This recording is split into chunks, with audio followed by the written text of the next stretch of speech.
got more flexibility in the No, summer too. I was thinking that I'm the first person. Oh, you're the second person. Oh, you're the first. Well, no, another person that's using the facilities. And Cantor's gonna invite people if they want you to sit on the ground. So that's also why we incorporate the steps too, so if you want to sit on the step or sit on a chair, sit on the ground, they're all in play. Yeah, I think given my back, maybe. Yep. It's a concession to age. Yeah, you bet. And we'll adjust if we need more chairs, you know, like we, from past, we only have a handful of people that would come. Yeah, and just to think, I could have been watching the U.S. Netherlands game. Oh, okay. But, hi.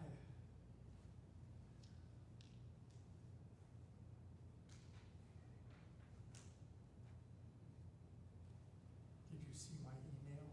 I did, yes. Thank you so much for sharing. I haven't had a chance to like really read through it, but I did see and appreciate you sharing it with me. I'll be curious. I thought I'd take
you'll notice that I'm not using a guitar, and that's intentional.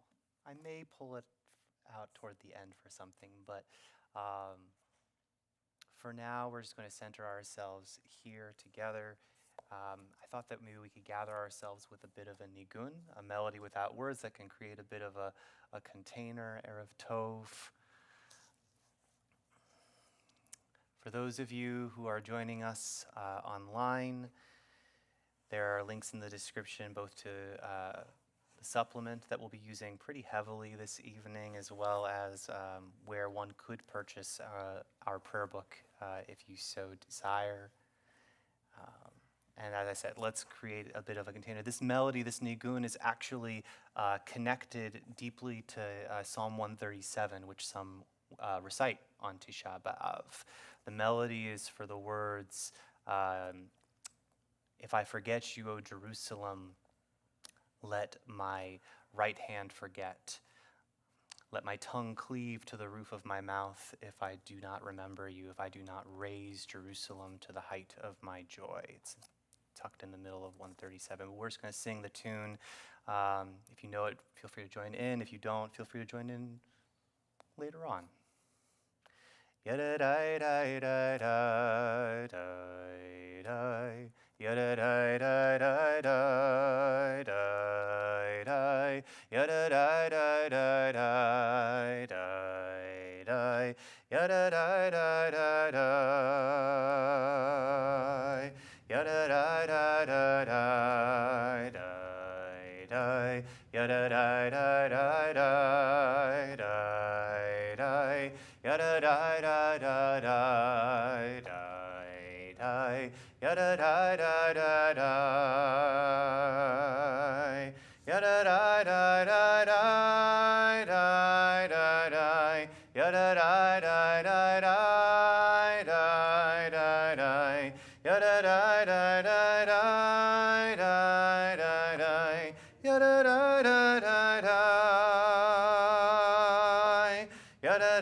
Erev Tov. Good evening. It's good to be here together. This observance, this fast day, and some do actually fast from sundown to sundown. Many of the other fast days are only from sunrise to sunset, the two exceptions being Tisha B'Av and Yom Kippur. And one might ask why? Why do we make such space for such lowness, such that even some people have custom of when they pray for Erev Tisha B'Av, the evening of this fast day, that they sit on the floor and in like more darkness, and there's some custom that's related to like a scorched or burnt hard-boiled egg, don't ask. And we read from this book of Lamentations that is really it's a collection of laments. There's a category of poetry in Jewish literature called a kinah, a lament or a dirge. And there's a number of different kinot that are out there, and the most famous of which is the Book of Lamentations. So as we are here on this fast day, I think I want to just kind of check in with ourselves. Why do we make space for brokenness on this day in particular? There's a certain number of events that are ascribed to this date in the Hebrew calendar, a certain number of, we might call, catastrophes within Jewish history. I'm wondering if anyone present here would offer one that they know, or could guess one.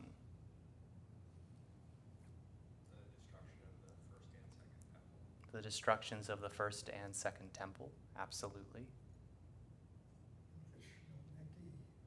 The Schmelnecki pogroms in the 17th century. Schmelnecki pogroms in the 17th century, I believe so, yes.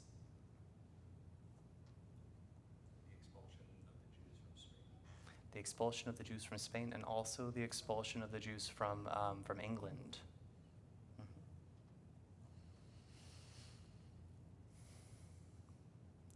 And I believe various events connected with the Holocaust too.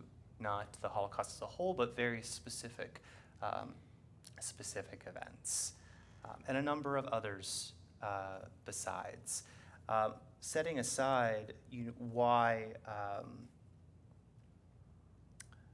Reform Jews in particular may have looser connections with this day. I want us to take this evening to think about how we might connect, both in connection to these moments in our history, but also how this day, this observance, might mean something to us in our lived experience, in our lives in this moment. What is the value to think about and dwell upon and make space for? What is the value of sitting with and acknowledging brokenness, of making space for that sense of brokenness? Welcome. Very often we move through life with a certain kind of set of blinders on. We want to reach toward what is pleasant and really try to shy away from what is unpleasant. We also have practical realities, things that we need to attend to in our lives, and dwelling in that kind of those things that are broken in our lives or in the world is sometimes not practical, sometimes just not comfortable. But we know that the only way to grow and to change is to acknowledge and make space for those exact things. I want to turn our attention. You'll see I offered just a few intentions in the supplement on page 2, a few meditations to consider before we begin. I want to start by offering at the bottom. This is a teaching that I recently received through my program with the Institute for Jewish Spirituality about what prayer can do for the heart, but I think that there is a transference, an additional meaning for what it can mean to allow for a sense of breaking open. So it says that you should serve the eternal your God with all your heart. And there's a question that's asked, what is that service of the heart? It must be prayer. But there is another word that shares the same root as serve and service. And that's the word to cultivate, me'abdim. But cultivating meaning to break open the ground in that way, to work the land in a way that breaks it open so that seeds can be planted. So in the same manner that we cultivate the field, we plow and then sow and then we water. And only after this does growth begin.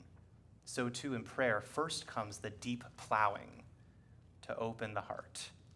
After that, we place words of prayer into the heart, which is the planting. We then pour out our hearts like water in the divine presence, which is the act of watering. And then our prayer can grow salvations. So we're going to offer some prayer this evening. We're going to offer an evening service, and then we're going to spend some time with the Book of Lamentations, with a translation that I kind of compiled for us to use, and I'll chant a little bit. We'll hear a little bit of how that works. But I would love to turn everyone's attention to the Siddur as we prepare ourselves to just offer the prayers of our own hearts and be in community here together.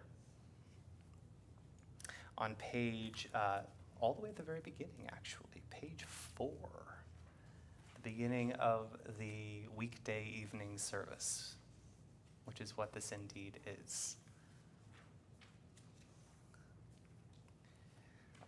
We'll begin to cultivate, to open up our hearts so that we can then plant those seeds together. I'll invite everyone to rise as you're able. Oh, it's a little bit harder to rise from those steps.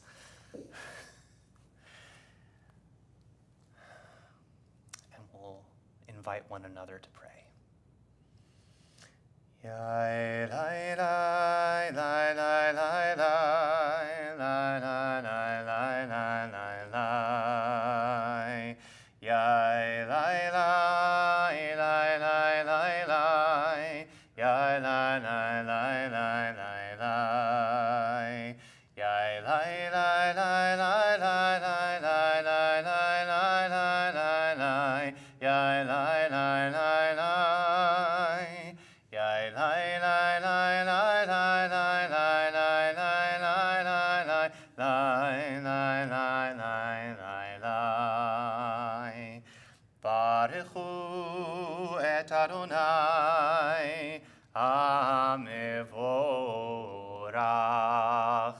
Baruch Adonai HaMevorach le'olam va'ed. Baruch Adonai HaMevorach le'olam va'ed. On page 6, we'll read together in the English. Praised are you, Adonai our God, ruler of the universe, who speaks the evening into being, skillfully opens the gates, thoughtfully alters the time and changes the seasons, and arranges the stars in their heavenly courses according to plan.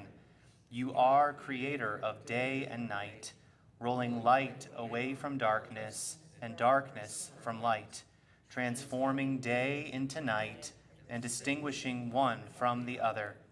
Adonai Tsevaot is your name. Ever-living God, may you reign continually over us into eternity. Praise to you, Adonai, who brings on evening. Baruch atah Adonai, Hama'ariv Aravim. On page 8. Ahavat Olam, Beit Yisrael, Amcha ahavta, Torah u'mitzvot, chukim u'mishpatim, otanu limadita. Al kein Adonai Eloheinu, b'shochbeinu u'v'kumeinu, nasiach b'chukecha, v'nismach b'divrei Toratecha, u'v'mitzvotecha, le'olam va'ed. Ki heim chayenu ve'orech yameinu, ve'orech yameinu, uvahem negeh yomam v'layla, yomam v'layla. Ve'avatecha al tasir mimenu le'olamim, Baruch atah Adonai, ohev amo Yisrael. Page 10. Shema Yisrael, Adonai Eloheinu, Adonai Echad. Baruch Shem Kivod Malchuto Leolam Va'ed. You may be seated. And we'll continue on page 12. Ve'ahavta et Adonai Elohecha b'chol levavcha u'v'chol nafshecha u'v'chol me'odecha ve'hayu ha'devarim ha'ele asher anochi mitzavecha hayom al levavecha Veshinantam levanecha, v'dibarta bam, b'shivtecha, b'veitecha, uvlechtecha v'derech, uvshochbecha, uvkumecha, ukshartam leot al yadecha, v'hayu letotafot bein einecha, Uchtavtam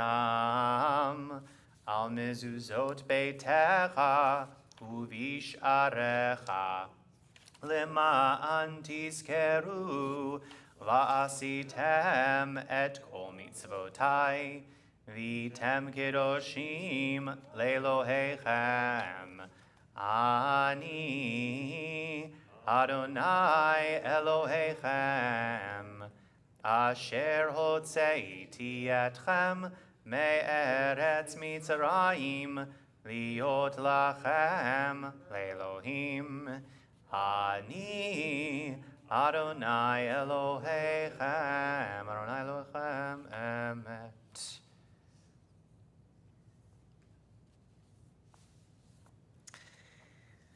We will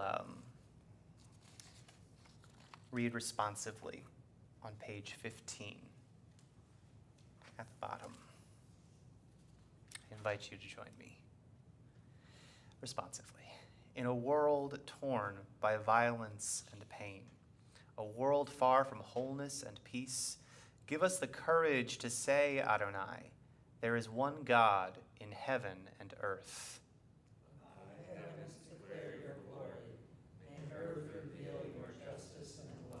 From bondage in Egypt we were delivered. At Sinai we bound ourselves to your way.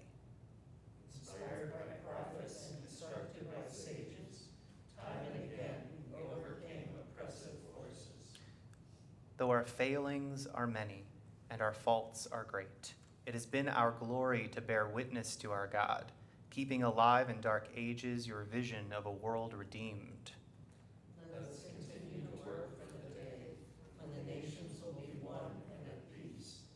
Then shall we rejoice as Israel did, singing on the shores of the sea.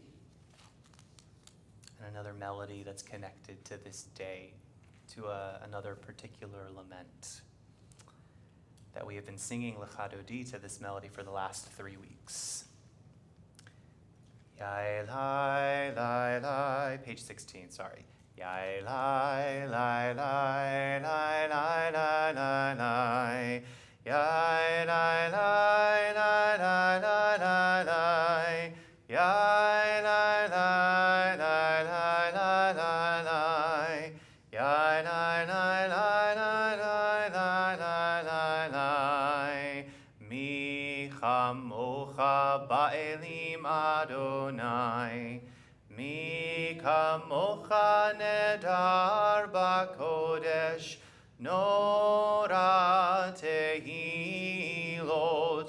osef ele, malchutecha ra'u vanecha, bokei ayam lifnei Moshe u'Miriam, Ze'eli anu ve'amru, Adonai imloch le'olam va'ed. Yai lai lai lai lai lai lai lai lai. Yai lai lai lai lai lai lai lai. Yai lai lai lai lai lai lai lai. Yai lai lai lai lai lai lai lai lai lai. מרכיב אדוני את יעקב, גאלו מיד חזק ממנו, ברוך אתה אדוני, גאל ישראל. On page 18, we'll read together.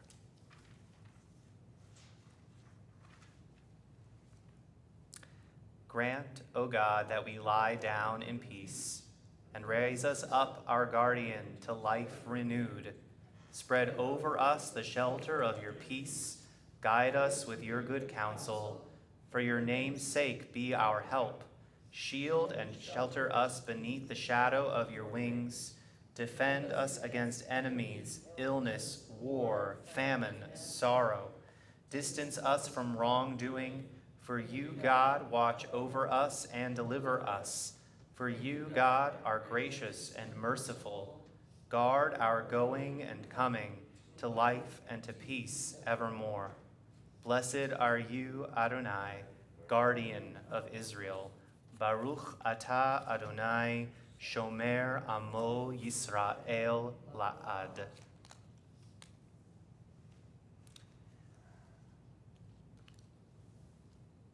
We're going to be moving into our tefillah in a moment, our Amidah. Some may stand, some may sit. I'm going to actually invite us this evening to offer this Amidah silently. You are welcome to explore the weekday Amidah, which you can find on page 74. It skips around a little bit because of it being a weekday service. The weekday tefillah begins on page 74, and you're welcome to explore these prayers on your own, or you can also see what seeds you're able to now plant into the heart that we've been beginning to cultivate. There's a beautiful verse from the book of Lamentations that we'll be encountering in a short while. Shifchi, to pour out your heart before the eternal. So we'll take a moment to do that. You're welcome to be sitting or standing, whatever is most comfortable. And then eventually we'll be meeting back together on page 100. I'm going to stand, but everyone should feel free to be as you like.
you're still offering your own prayers, either from the Siddur or from the words of your own heart, you're welcome to continue, but we'll gather together on page 100 with a prayer for peace.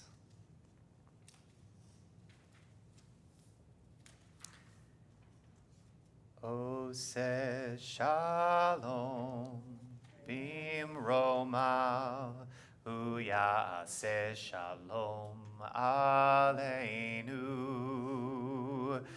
ve'al kol Yisrael ve'al kol yoshvei tevel. Ose shalom bimromav uyase shalom aleinu ve'al kol Yisrael ve'al kol yoshvei tevel ve'imeru amen. Ose shalom bimromav uyase shalom aleinu ve'al kol Yisrael ve'al kol yoshvei tevel. Ose shalom bimromav uyase shalom aleinu ve'al kol Yisrael ve'al kol yoshvei tevel ve'imeru amen.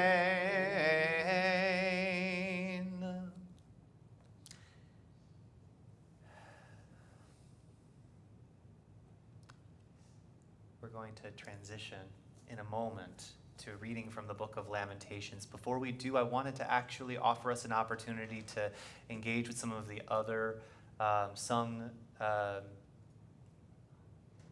piyutim, kinot, laments that are recited before or in connection with Tisha B'Av. So I realized that I need to grab an actual, that there's something I don't have in my binder here that I'll need from the prayer book. I'm going to grab a copy for myself. While I do, if everyone could turn to page 674.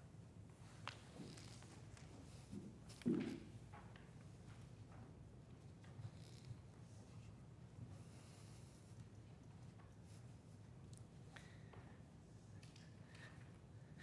think I got that correct.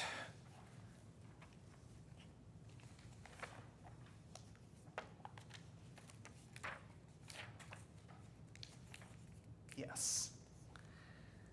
So I want to turn your attention to the middle of the page.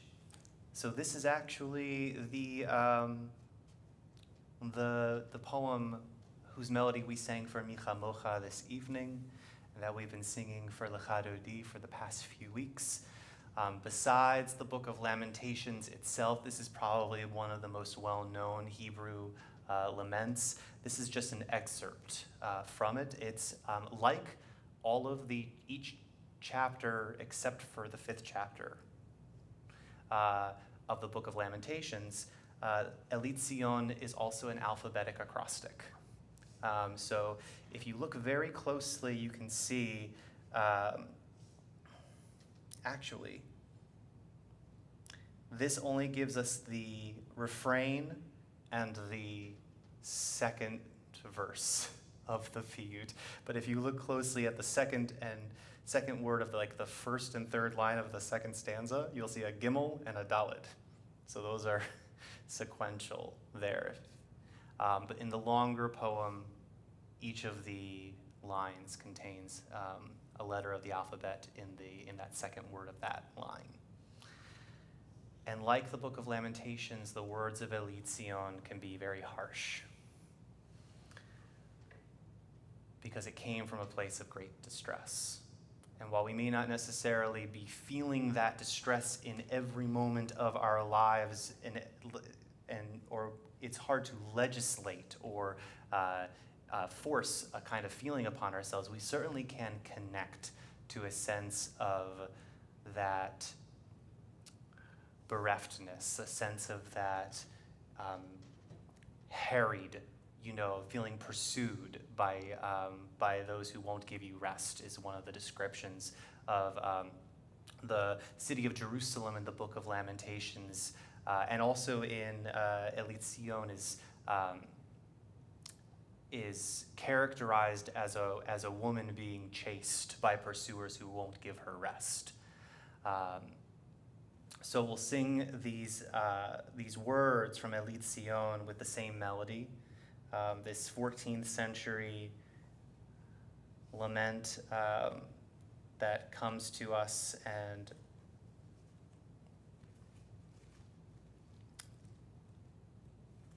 helps us to access the parts of ourselves where we need to make space for brokenness in our own lives or in our own experience or even in our broader world. Elit Sion ve'areha kemo isha v'tzireha v'chivtu la chagurat sak al ba'al neureha alei galut misharte el man'imei shir zemareha ve'al damam asher shupach kemo mei oreha. The first stanza, Elit Sion ve'areha kemo isha v'tzireha v'chivtu la chagurat sak al ba'al neureha yai lai lai lai yai lai lai lai lai yai lai lai lai lai lai lai lai yai lai lai lai lai lai lai lai yai lai lai lai lai lai lai lai lai. Immediately above, we have a quote from the first verse of Psalm 137. By the waters of Babylon, we lay down and wept for thee, Zion. We remember thee, Zion. By the waters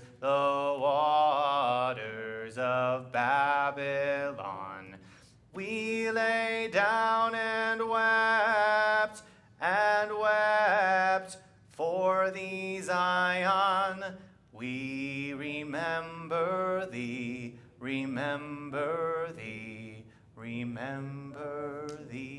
Zion.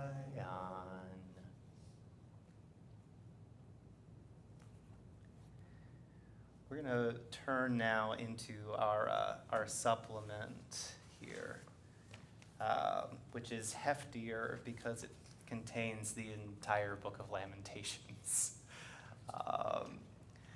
So on the book itself begins on pages 4 and 5. I tried to get it so that the text really lined up well for us. And you'll notice the alphabetic acrostic in the Hebrew, and you may also notice that the English is also an alphabetic acrostic. There's some creative translating going on here.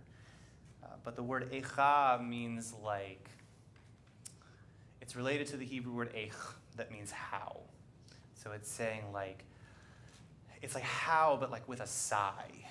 Like wherefore, or like alas, or it's hard. It's a word that's a little bit hard to translate, but it's It's alas with an exclamation, essentially. And so the way that I'd love to do this, because I think that so rarely do we actually get to experience a book like this, and that we actually have a number of people here. If people present are comfortable, I'd like to, for each chapter, just chant the first few verses from the beginning of the chapter, but then for us to read in English and take turns. If people, anybody who wants to pass, you're certainly welcome to pass, but to take a few verses perhaps at a time, or just one verse if that's all that you feel like you can read in that moment, and we'll just take the microphone and kind of pass it back and forth. One thing before we start with this, I want to be sensitive. As I mentioned, the words of this particular book can be rather harsh. I was saying before we began the service that at some points it can be graphic in some senses. It doesn't get explicit, obviously, but it is very, very harsh, and it does characterize Jerusalem as a woman who's being chased by pursuers, and in some cases mocked and verbally abused by those pursuers. So if that's not comfortable for anybody present, and you feel like you need to step out, please feel free to take care of yourself in whatever way you need to. I won't be offended.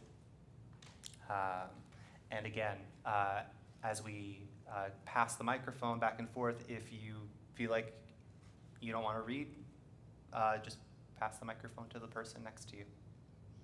Sound okay? All right.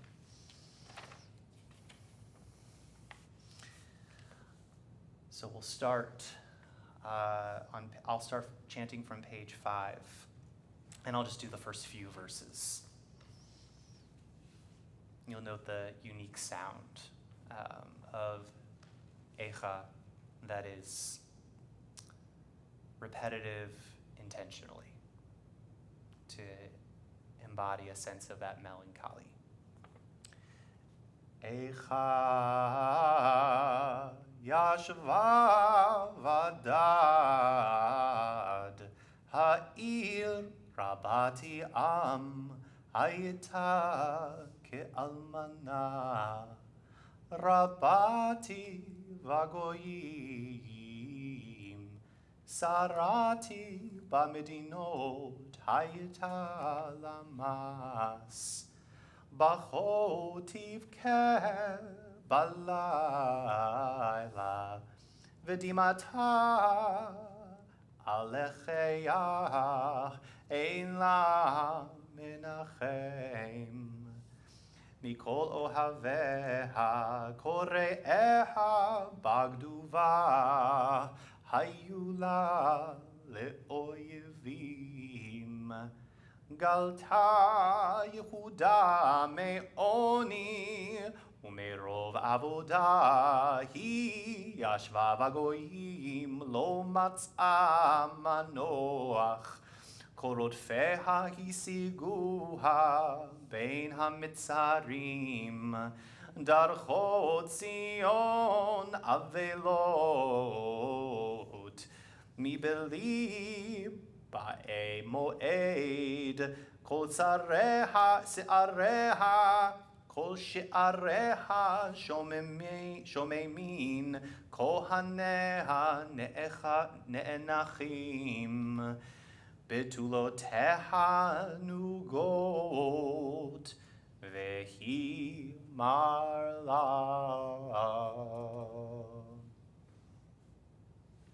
Would someone actually read from the beginning of verse 1? Anyone want to volunteer to start? And just for the benefit of the people who are joining us online, so they can hear us. That's why we're using the microphone. Obviously, I realize that we're close enough to hear one another, but I know that there's at least a couple of people joining online. Anybody want to start? Okay, thank you so much. Alas, she sits alone, the city that once was full of people. She has become like a widow, noble among the nations, a princess among the provinces, now turned tributary. However much you want to read before you want to pass on. Bereft, she weeps in the night, her bitter tears trailing down her cheeks.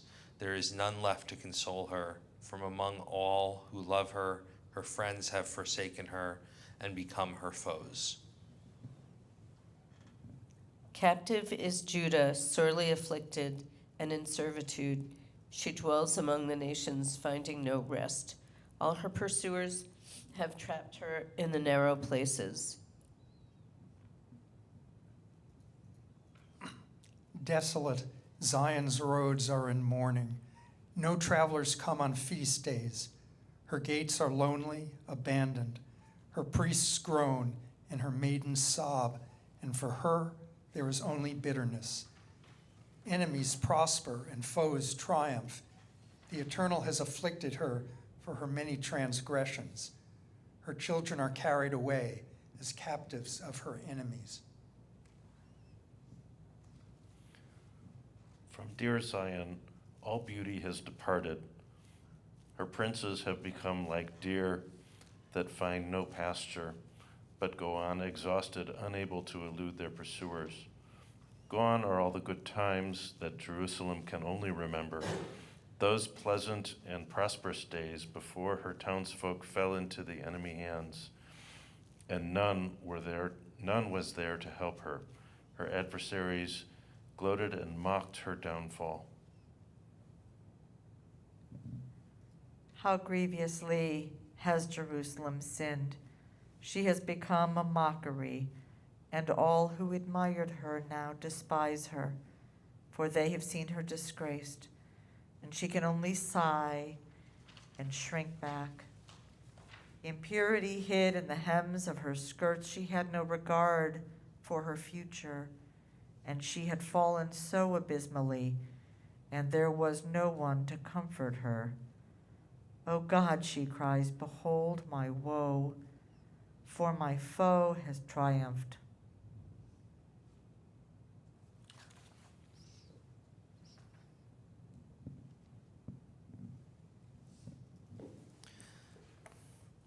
Jackboots have trampled over all her sacred objects. Indeed, she has seen her temple invaded by the very nations whom you have denied entry into your congregation.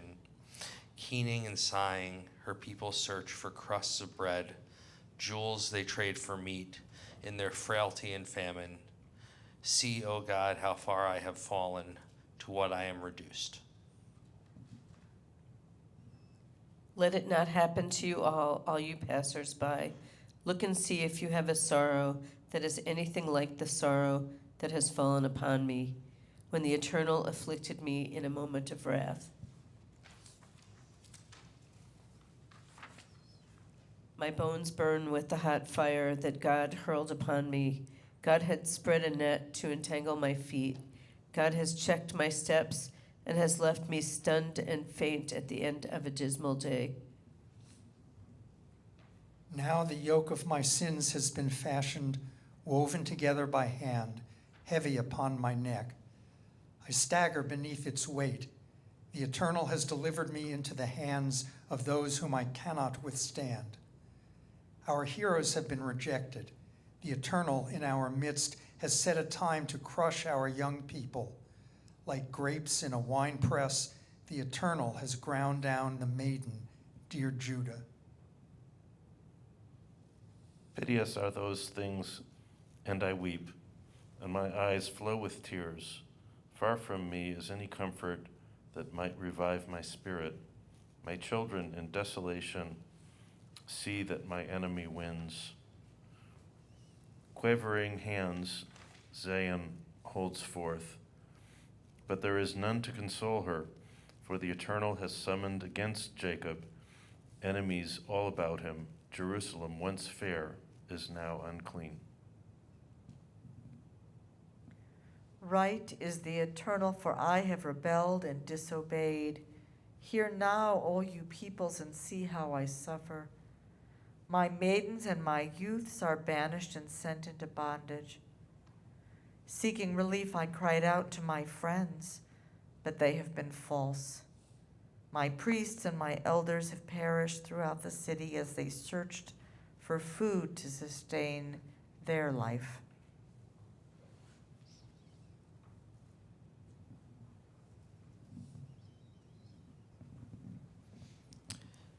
That I am in deep distress, O God, you can surely see. My bowels are troubled, my heart is sore and sickens within me, for I have behaved badly. Abroad there are swords dealing death, and at home it is like a plague. Up to now, when they heard how I was sighing, there was none to comfort me. My enemies heard of my trouble and delighted at what you have done. O bring the day you once proclaimed, and let their lot be like mine.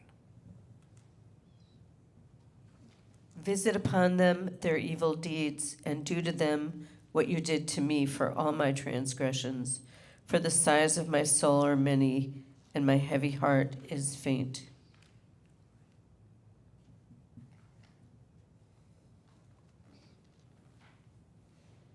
I'll chant from the beginning of chapter 2, and we'll continue.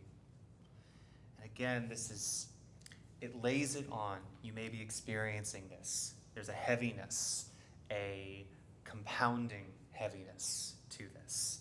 That is intentional. See how it affects you. Investigate. Notice what it does inside your own heart.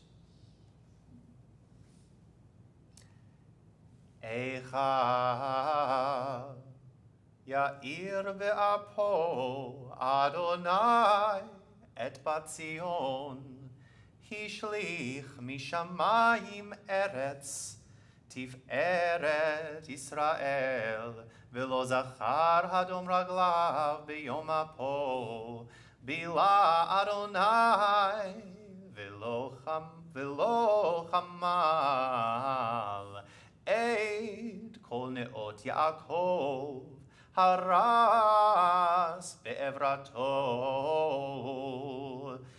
Mitzirei bat Yehuda Higia la'aretz Chilel mamlacha v'sareha Gada bochori af Kol keren Yisrael Heishiv achor Yemino mipnei oyev Vayivar beYaakov Ke'esh lehava Ochla saviv Darach kashto ke'oyev Nitzav yemino kitzar Vayaharog kol machamadei ayin be'ohel batzion shafach ka'esh chamato.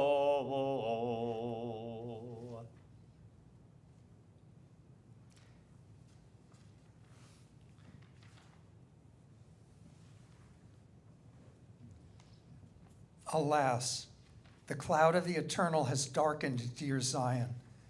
God's anger has cast down from heaven the splendor of Israel. God does not remember God's footstool on the day of God's wrath, battering and laying waste to Jacob's pastures. In fury, God has leveled fair Judah's strongholds. God has brought low the kingdom and its rulers. Cutting down in rage all the might of Israel, God has withdrawn God's right hand from them as they face their foe. God has burned like a bright fire in Jacob, consuming everything, everywhere. Death, like a sharpened arrow, God has brought against us, ready to fire as we were a foe. And God has killed all who delighted the eye. And in the tent of fair Zion, God's wrath poured out like fire. Enmity God has shown us, destroying Israel, razing its palaces and ruining its fortresses, increasing within fair Judah moaning and mourning. For like a garden untended, God abused the temple, demolished the tabernacle. In Zion, the Eternal has ended feasts and Sabbaths. In wrath, God has spurned both ruler and priest. You don't care, right? Yep, no, I don't. Yeah, sure, we can do that way. God has rejected the altar and spurned the sanctuary. God has turned over to the enemy the walls of Zion's palaces. There was clamor in the house of the Eternal on the appointed feast day. Hear how God has sought to destroy the wall of fair Zion. Levied it with a line of troops, God has not held back from destruction. God has made the ramparts and the walls weep as they languish together. Into the ground her gates are sunk. The Eternal has broken her fortifications. Her ruler and her ministers are scattered among the nations. There is no more instruction or guidance, and prophets, too, receive no visions from the Eternal. Just like those in mourning, sitting silent, the elders of fair Zion have dust and ashes on their heads, wearing the sackcloth of sorrow.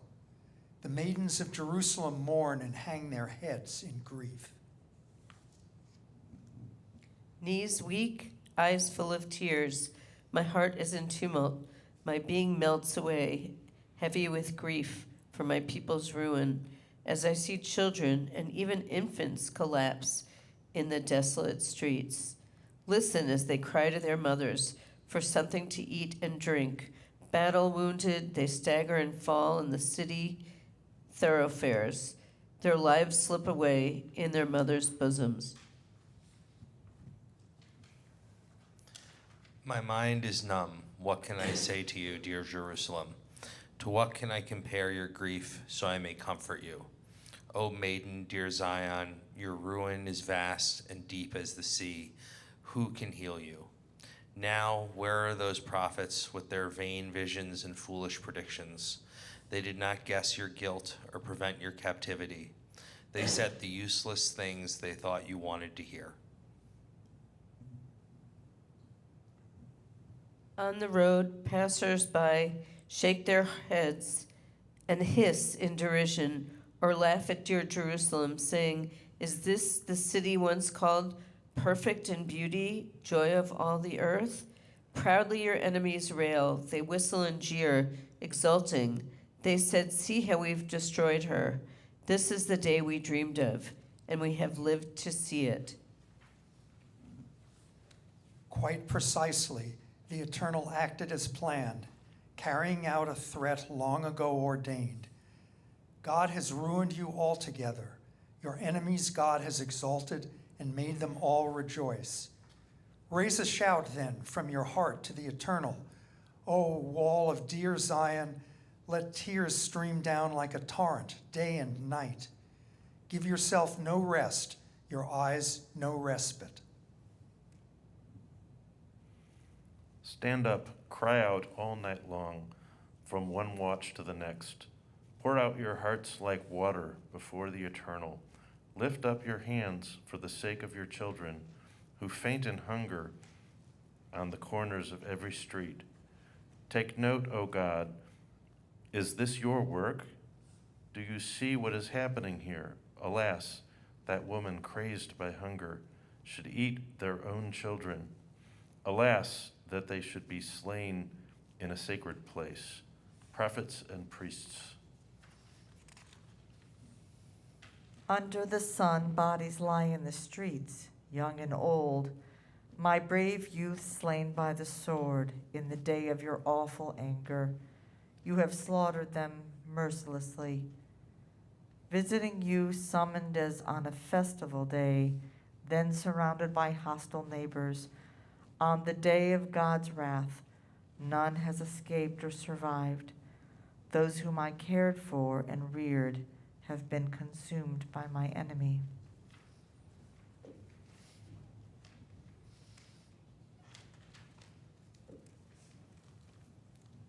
You'll see that chapter 3 is different. Before getting to that, I want to just notice a couple of the things that came out in that previous chapter. I heard a couple of people reacting to the prophets telling folks things that they wanted to hear. And also to pour out our hearts like water when we see that suffering, and railing against God and saying, do we really deserve this? There is a consternation that's there. There's a little bit of a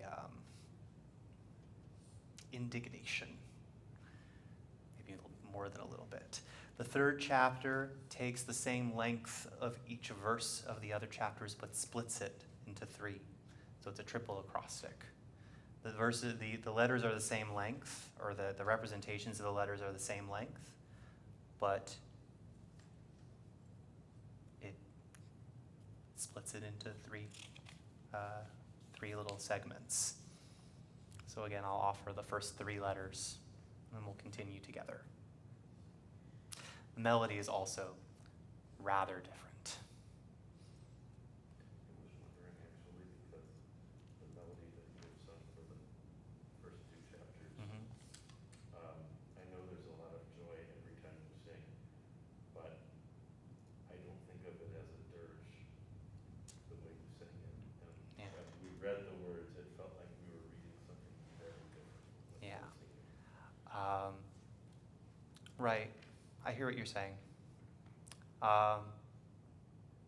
And I will say that for me, I'm not necessarily, when I'm chanting it, I'm not connecting to a place of joy, but I the tune itself doesn't necessarily capture the weight of the text. Wait until you hear how the 3rd chapter sounds.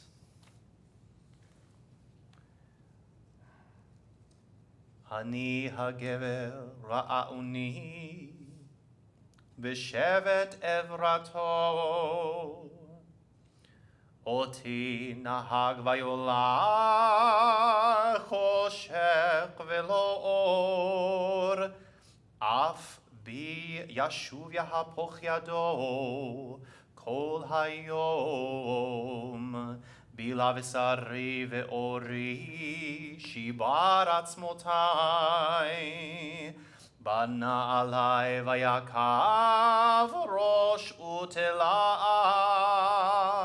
במחשכים הושיבני כמתי עולם, גדר בעדי ולא אצא, הכביד נחשתי, גם כי אזעק ואשביה, סתם תפילתי,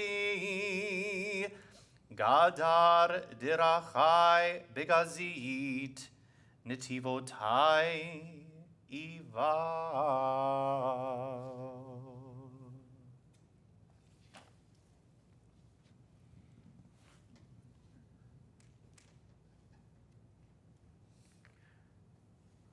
Alas, I am afflicted and beset, one whom God has in wrath has abased. Abased by God's rod and broken, I am driven into the darkness. Against me, God turned a hand again and again and again. Bones broken, wasted, I am besieged and battered. Built all around me misery and hardship. Banished, I dwell in darkness, like those who are long dead. Chained so I cannot escape and walled in, I am a captive. Crying for help, I call out, but God will not hear my prayer. Crooked are all my paths, which God has blocked with boulders. Dangerous, God lies in wait like a bear in their den or a lurking lion. Detoured and torn from my path, God has left me desolate. Desperate and defenseless as God aims all arrows at me. Even into my heart, God shoots arrows of anger. Everyone everywhere laughs, and all my people mock me. Each day fills me with bitterness and feeds me with foul wormwood. Forlorn, I grind my teeth on gravel and cover myself in dust and ashes. Fretful, my soul is deprived of well-being, happiness forgotten. Flown is all my glory, forsaken am I by the eternal. Gall and wormwood are all I know, recalling only distress and misery. Grief is my constant portion, and I am laid low and ruined. Given so little hope then, I call this to mind. Has God's steadfast love truly come to an end? Has God's endless compassion finally failed? How, when each dawn breaks anew and God's faith still abounds? Heartily then I will say, the eternal is my portion, and I will place my hope in God. It is good to await the eternal, to seek God's presence. It is good to be patient, trusting in God's salvation. It is good for a person to have carried a burden in their youth. Just to sit alone and wait patiently, accepting that which has been laid upon them, joining those who, even with their faces in the dirt, have not yet given up hope. Jeers one must learn to endure, and insults, and even blows. Keep faith, for the eternal does not cast out forever the people once kept close. Kindness and God's compassion must conquer at long last. Kinfolk, meanwhile, grieve, and all humanity is afflicted. Listen, hear them being crushed underfoot, all those held captive. Let us not then deny any of their rights in the presence of the Most High. Let us not wrong those in their struggle, for this is not God's desire. Might it be that things come to pass without the will of the eternal? Must not God's mouth ordain all good and evil events? May none then complain except their own wrongdoing. Never lose faith, but look to examine your ways and turn back to the eternal. Now, even now, let us lift up our hands and our hearts to God in the heavens. None are free of transgression and rebellious acts. None are absolved of the need for forgiveness. O you who have clothed yourself in anger, pursuing us, killing without mercy, obscured like the sun behind a cloud, you hide, letting no prayers reach you. Offal and refuse we are, rejected by all peoples.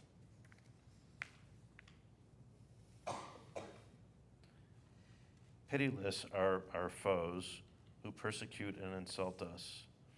Panic and pitfalls are all about us, death and devastation. Pouring forth like rivers, my eyes shed tears over the devastation for my fair people.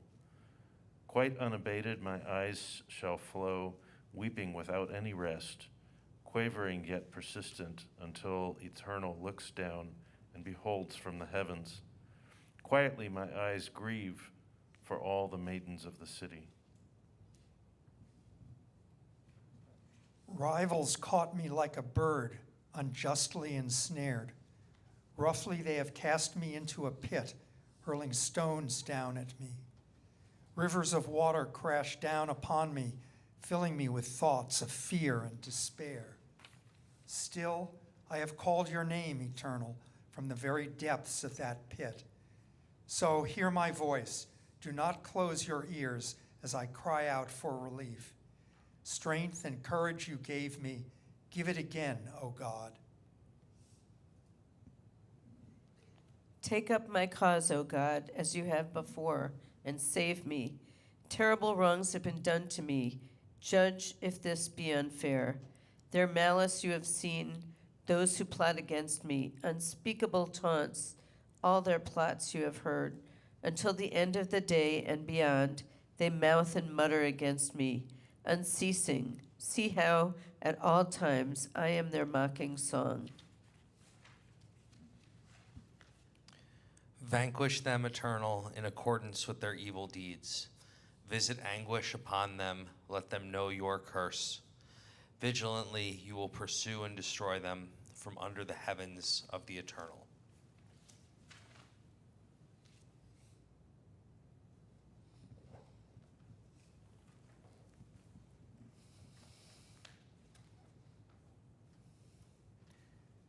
The verses become shorter,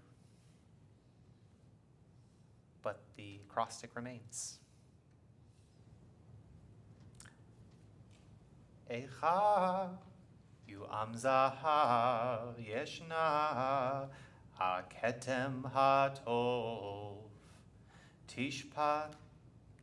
tishtapechna avnei kodesh birosh kol chutzot b'nei Tzion hayikarim hamesulaim bapaz eicha nechshevu v'nivlei cheresh ma'aseh yedei yotzer gam tanin chaltzus shad heiniku gurehen batami le'azkar ki ka'ye'enim bamidbar davar leshon yonek elchiko batzama olalim sha'alu lahem pores ein lahem.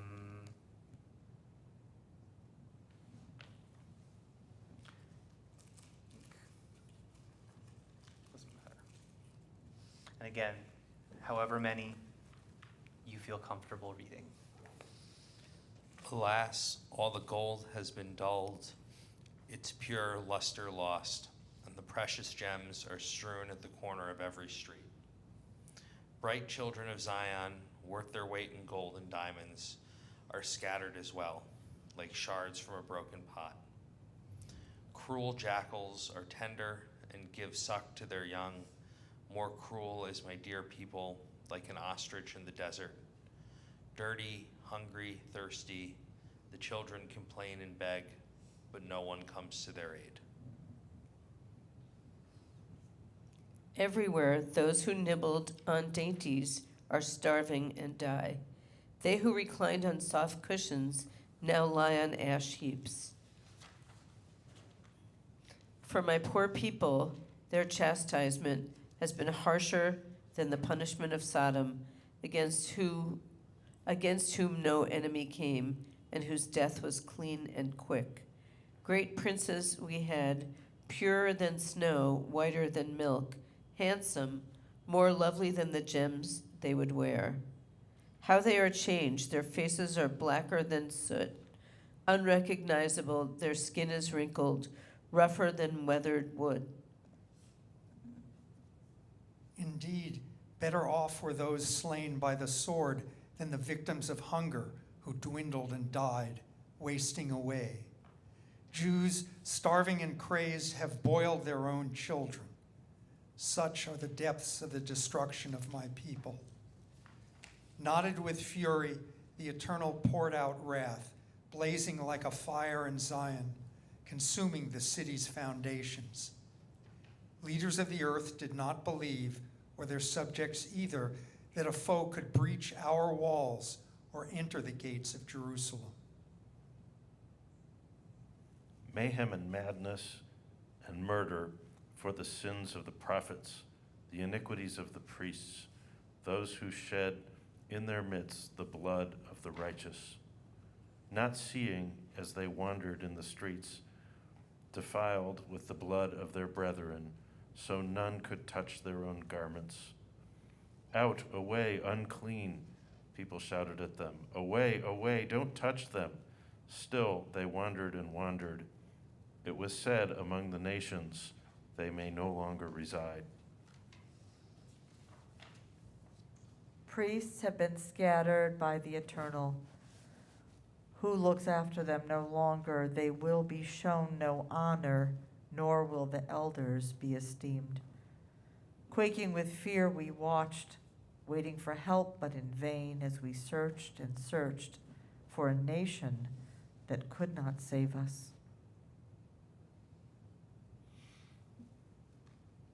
Relentlessly they stalked our steps so that we could not walk in our squares. Our end drew near, our time ran out, for our end had come.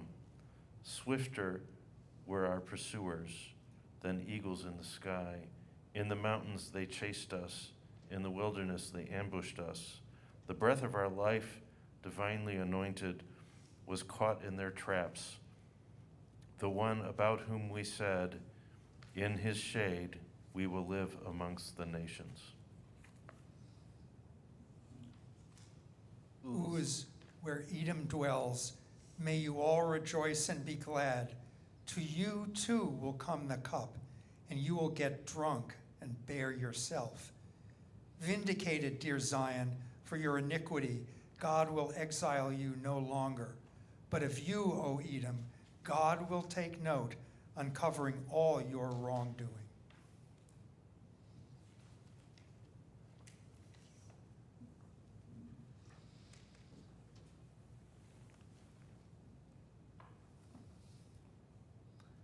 I'm going to come back at some point to referring to those prophets, because that, I think,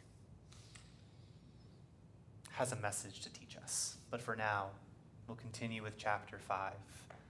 When we finish reading chapter 5, you'll note a familiar verse, the penultimate verse of the whole book, that has connections to our Torah service. It has connections to the upcoming High Holy Day season.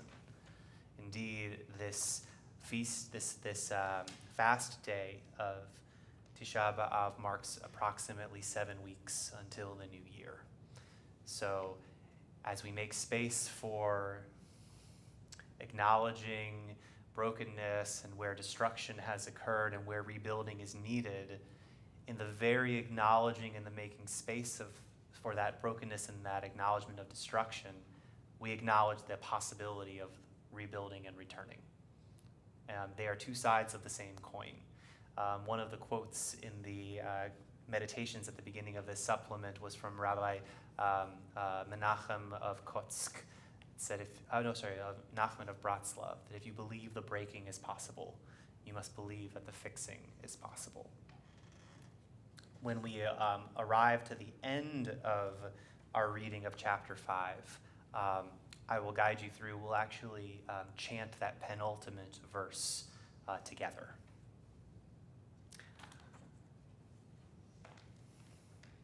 But for now, we'll follow our pattern.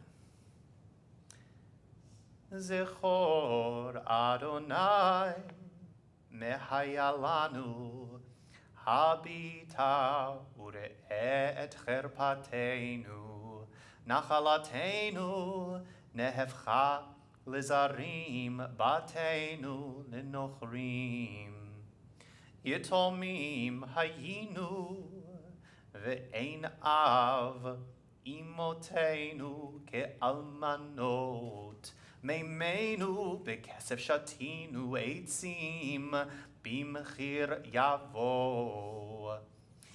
Al tzavarenu nidrefenu yaganu velo chunach lanu.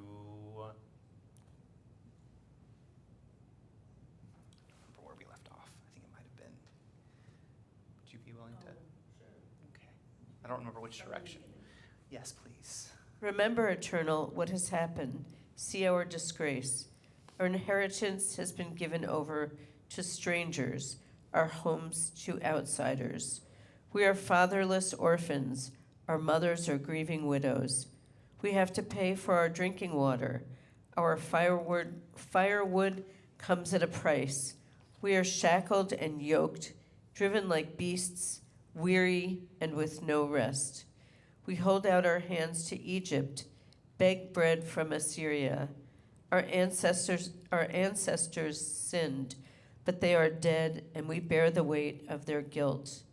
We are ruled by the slaves of strangers, and no one can save us.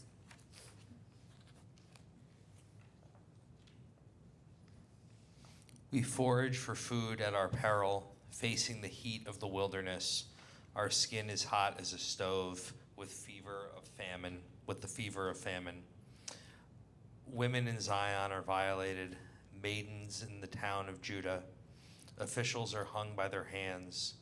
Elders are mocked and abused.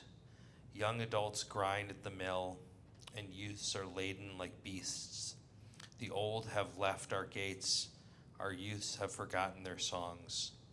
The joys of our hearts are gone, and our dancing has turned into grief. The crown on our heads has fallen. For our sins, oh woe. Because of this, our hearts are sick. Because of this, our eyes are dim with tears. Because of Mount Zion, which lies in ruin, jackals prowling over it. But you, Eternal, you reign forever and ever. Your throne endures to all generations. Why do you forget us, forsake us? How long can this go on? Return us to you, Eternal, so that we may return. Renew our days as of old. Or is this a final and complete rejection? Are you still so very angry with us? Now, if you're not satisfied with that last verse being the end, you are not alone. Nobody who has ever engaged with this book, to my knowledge, has been satisfied with that being the end. And so, the custom is to repeat the second to last verse. Thank you. The way that we'll do this is that I will chant that second to last verse again, and then if you're comfortable, you're welcome to chant it with me. If Hebrew reading is a challenge or just something that you don't want to have to be a barrier in this moment, on the top of the next page, there's another copy of the verse with the transliteration as well. And these words, I hope are familiar from a few different places. Hashivenu Adonai Elecha V'nashuva Chadesh Yameinu Kekedem. Hashivenu Adonai Elecha V'nashuva Chadesh Yameinu Kekedem. Let's sit for just a moment with what we've just experienced here together. That was a lot.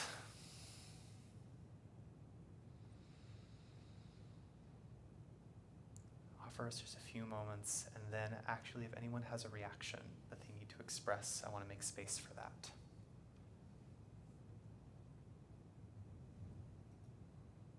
Off mic.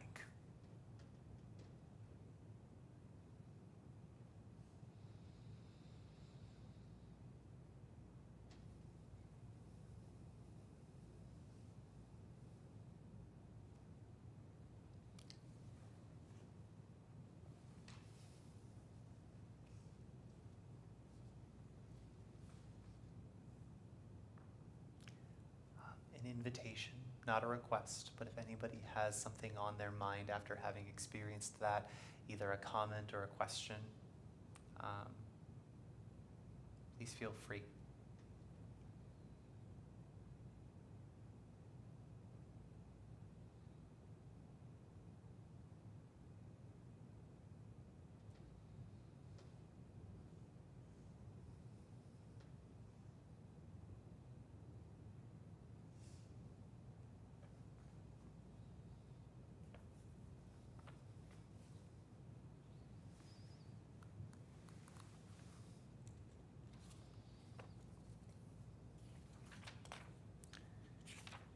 There's a verse that jumped out to me. Again, it was like it back, I think, in the 4th chapter where it talked about the prophets spilling the blood of the righteous. we were on a call. I was on a call today with a number of folks about the current situation in Israel, including the director of the Israel Religious Action Center, member of the Knesset Gilad Kariv, who used to be the CEO of the progressive movement, the Israel Movement for Progressive Judaism, Rabbi Sam Weinberg, who's been involved with Artza and was, I think, excuse me if I have his name incorrect. Josh, thank you. Thank you for correcting me.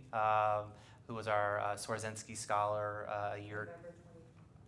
Thank you. And the director of our movement here in the U.S. in the States, Rabbi Rick Jacobs. And a question was asked of, as we're about to enter this fast day, if there's any connection that we can draw, an opportunity for meaning between the current situation in Israel and the feast day of Tisha B'Av. And I think it was Gilad Kariv who spoke about, there's a relatively well-known midrash that the reason for the destruction of the temple that's ascribed to by the sages was a phrase that's used to describe it was sinat chinam, baseless hatred, that basically people were unable to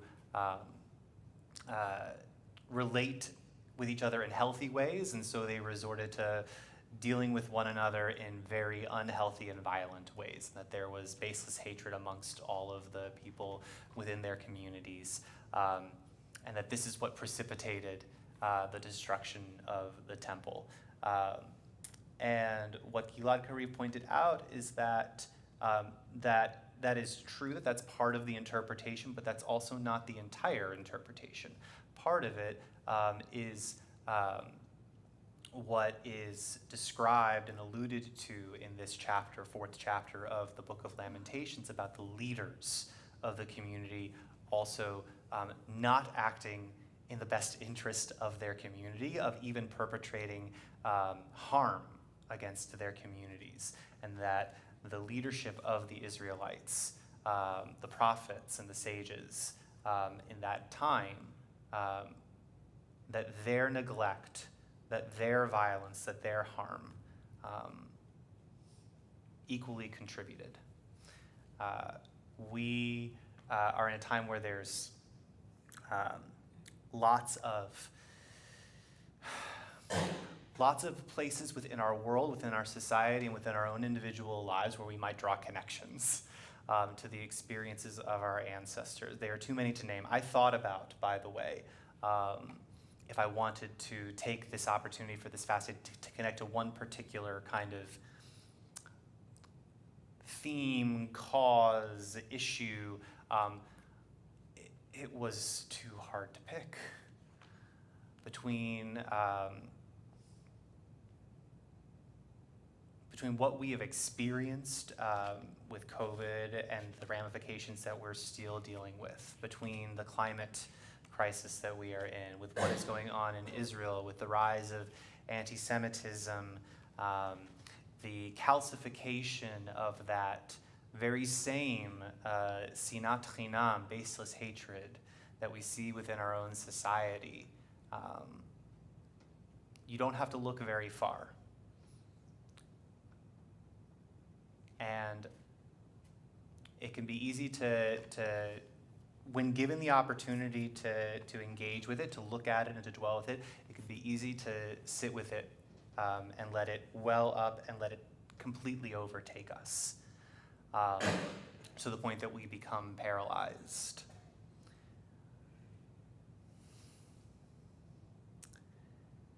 And I can't think that is the point and the purpose of a feast day like this. I see even within the laments of these chapters of these ancient books, a stubborn hope, an indignation. This will not last forever. We have agency. Take us back so that we may return. that there is action that is external, but also action that is upon us. I want to share with you all, we're going to be moving into, in a moment, into Aleinu and Kaddish, and then bidding one another a good evening. But before we do, I wanted to share with you all one poem that I forgot to put into the supplement itself, but some of you may have heard it. This was written a little bit over a year ago by Amanda Gorman in an op-ed in the New York Times called Hymn for the Hurting. Everything hurts. Our hearts shadowed and strange, minds made muddle and mute. We carry tragedy, terrifying and true, and yet none of it is new. We knew it as home, as horror, as heritage. Even our children cannot be children, cannot be. Everything hurts. It's a hard time to be alive, and even harder to stay that way. We're burdened to live out these days while at the same time blessed to outlive them. This alarm is how we know we must be altered, that we must differ or die, that we must triumph or try. Thus, while hate cannot be terminated, it can be transformed into a love that lets us live. May we not just grieve, but give. May we not just ache, but act. May our signed right to bear arms never blind our sight from shared harm. May we choose our children over chaos. May another innocent never be lost. Maybe everything hurts, our hearts shadowed and strange. But only when everything hurts, may everything change.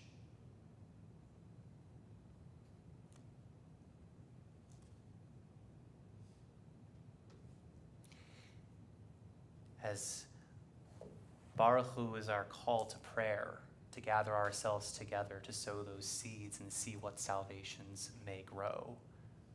Aleinu l'shabeach, at the end of our worship, is a call to action. In some ways, begun with this poem by Amanda Gorman. Only when everything hurts, may everything change. And we'll continue that call for our own action that we'll be carrying out after we leave this place with Aleinu that is on page 586 at the top. If you are comfortable and able, I invite you to rise. Aleinu l'shabeach la'adon ha'kol, la'tet gedula le'yotzer bereshit, shehu notesh shamayim v'yosed aretz, umoshav yikaro, bashamayim mima'al, ushchinatu zo b'govhei meromim, hu Eloheinu ein od, va'anachnu kore'im, umishtachavim umodim, lifnei melech malchei hamlachim, hakadosh baruch hu. On page 590, Kakatu b'toratecha Adonai yimloch le'olam va'ed, v'ne'emar v'haya Adonai le'melech al kol ha'aretz, bayom ha'hu, yeh Adonai echad, Ushemo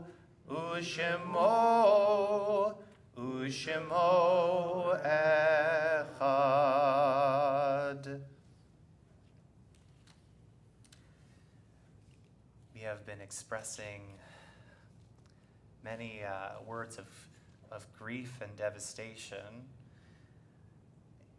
in some ways in the abstract, and we know that these kinds of moments of brokenness can hit us individually even harder, even more powerfully. And so We lean upon the memories of those who are no longer with us to sustain us. And we hope that that memory may indeed be for blessing. If you have a name of anybody that you are remembering in this moment, either somebody for whom you are in a period of mourning, somebody whose yahrzeit, whose anniversary of passing you're observing, or just somebody who's no longer with us in body, whose memory is really living in your heart in this moment, any names that anybody would like to share? Thank you.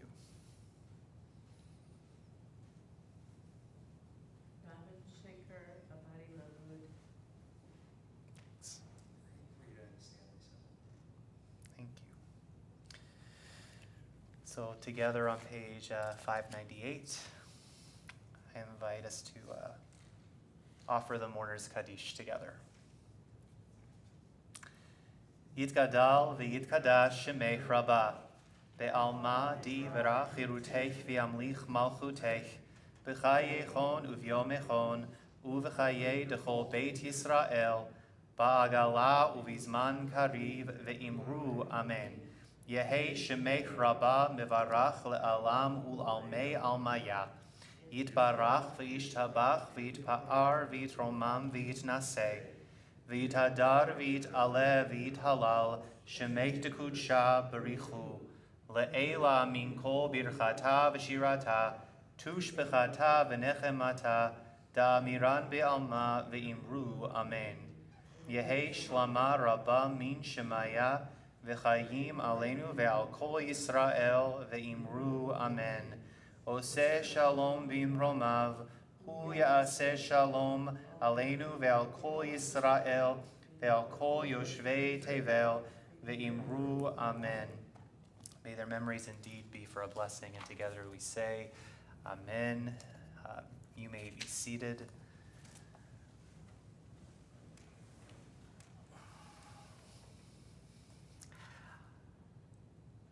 I know that this is often a space where one might offer announcements. I do not have any written announcements. I could try to offer from the top of my head things that are upcoming. We will, of course, have Shabbat worship this coming Friday. Actually, I will be delighted to be joined on the bima by our president of the congregation, Leslie Koff. And it is a special Shabbat that comes immediately after Tisha B'Av, called Shabbat Nachamu. It refers to a phrase from the book of Isaiah where God says, comfort my people. And it begins these 7 weeks that are actually referred to as the 7 weeks of comfort, or the 7 weeks of consolation that lead up to the new year. It's this beautiful cycle. We begin in this place of brokenness, and we move through from that space to a place of reflection. Again, we plant those seeds to see what we can cultivate, and so we move then into the month of Elul, which is the last month of the Hebrew calendar year, during which many will engage in a process that's called Cheshbon HaNefesh, checking in with your soul, with how things are going on inside in your life, both internally and in your relationships with others, to the new year, where we sound the shofar and we are given that real wake-up call that all of this is imminent, and urgent, and we don't know how long we have left on this earth to make changes in our own lives and in the lives of others and in the world. And then moving into Sukkot with the literal building of a new structure. We had brokenness of the temple, and we end the holiday season with this building of a new structure, this place of peace and welcoming of guests and bounty and gratitude. And then with Simchat Torah, that we complete that process of renewal by rolling the Torah back to the beginning and starting the whole cycle all over again. So in some ways, we are at the beginning of this broad cycle in the Jewish calendar. So this Friday we'll have Shabbat Nachamu. Saturday morning will be Torah study, which will be led by me. It's a beautiful Torah portion from Deuteronomy. It actually is where the first paragraph of Shema comes from. Should be some lovely study. Next week, Friday evening, we'll have Shabbat outdoors in the park. Oh, I'm going to forget what. Does anyone know which park it's?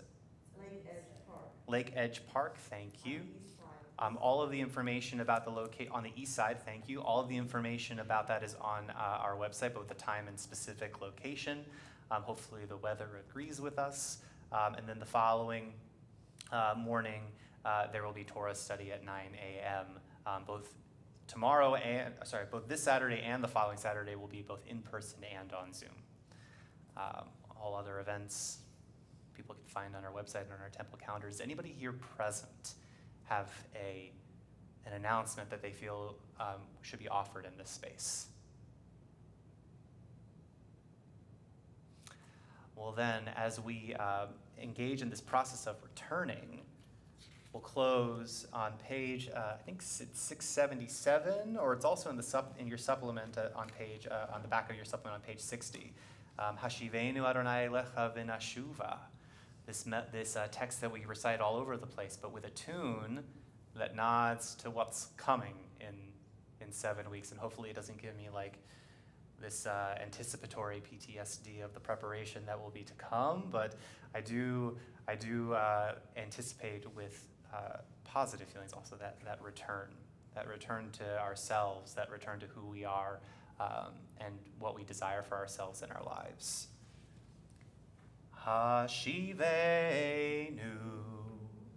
Adonai Elecha v'nashuva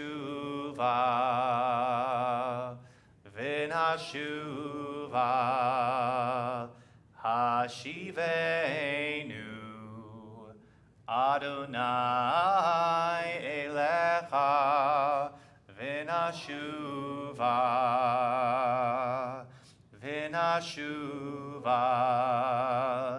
Chadesh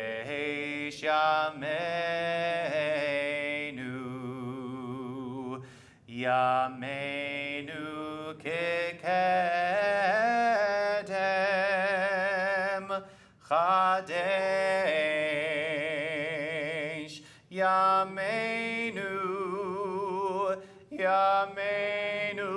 kekedem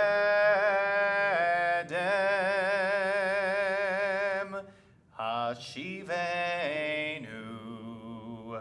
Adonai Elecha v'nashuva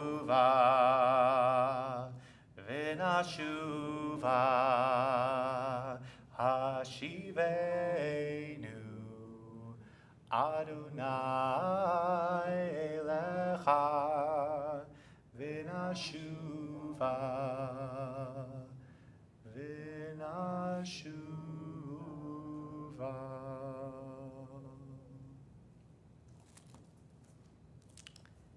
Erev Tov, everybody.